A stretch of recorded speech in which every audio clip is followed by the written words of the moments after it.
Why dental practice values are like London house prices. Now, I've been working with dentists for the last 15 years, and what we're seeing is unprecedented in the dental field. Values have shot up over the last 5 to 6 years, and values just seem to be staying high, in particular at NHS clinics. Now, about 13, 14 years ago, in the early days when I was in the industry, turnover was valued, or goodwill was valued at around 30 to 35% of turnover. Now we're seeing values in excess of sometimes even 200% of turnover. The structure of the market and the way that deals are valued and the way practices are valued have also changed. They make it, it's much more complex, and something you may have heard of is something called EBITDA, which is earnings before interest, tax, depreciation and amortization. And ultimately what that means is a multiple of that profit figure, EBITDA, is used to value practices. And in the current marketplace, we're seeing anything between 5 and 6 times EBITDA being the norm. We do see exceptions where things go up to 7, 8, even 9 times, but very rarely. So what's going to happen, and why are dental practice values like London house prices? Well, I think we've reached a point in London, for instance, where it's actually become quite unaffordable for many people in good, solid careers and jobs to actually afford to buy a house in London. And I think there's similarity of that in the dental sector as well, where people who are earning a very good income as associate dentists struggle actually to acquire dental practice, mainly because the values have just shot up. And the question is, will that remain to be seen? That will individual dentists actually be able to buy a practice going forward, or will it be just the corporates with the big bucks and private equity behind them to be able to fund those types of acquisitions?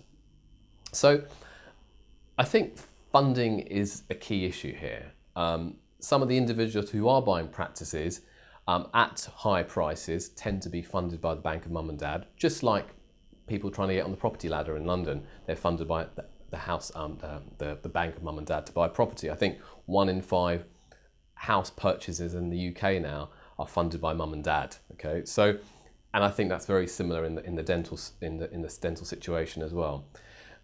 When I mentioned private equity, I think private equity is a key point here. The larger groups of corporates out there have deep pockets, and they're being funded by private equity houses who are looking to invest in practices and then ultimately sell their businesses on to another private equity house. Okay, so or even to an IPO, initial public offering, where they go onto the open market.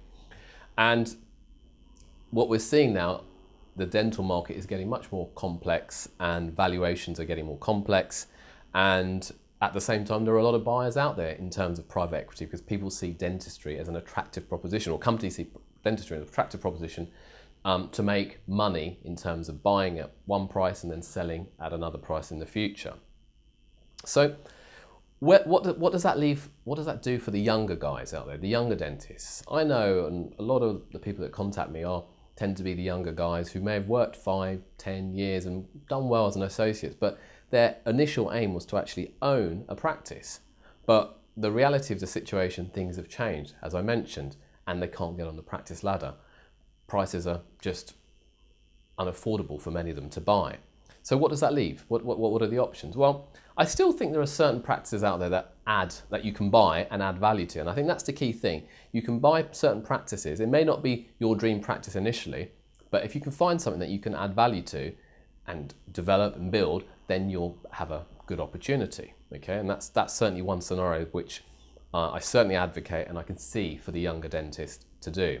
The second possibility is no doubt setting up squat practices. That's what I've done numerous times with my dear wife Samera, who's a dentist, and we've set up squat practices from scratch, and that's worked very, very well. And by and far a great model. Okay, we've done it, and we've even sold some to some of the corporates and done very well out of it.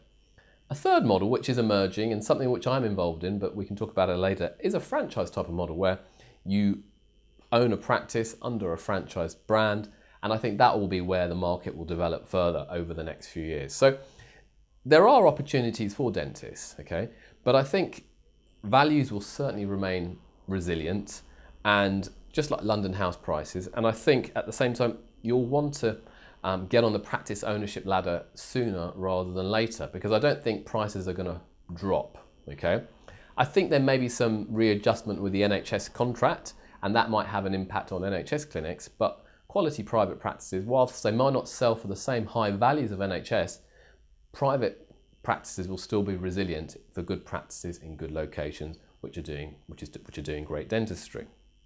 So in summary, I think if you're looking to be your own boss, okay, kind of exit your associateship and you still want to have your own practice, okay, I think now is as good a time as any to get on that ladder, whether it's buying of something that you can add value to, whether it's something you want to set up, or even looking at a franchise option if that works for you as well.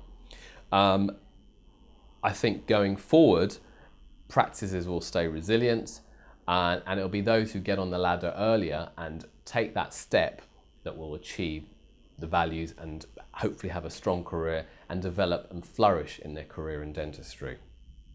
I hope that helps for today. Thank you.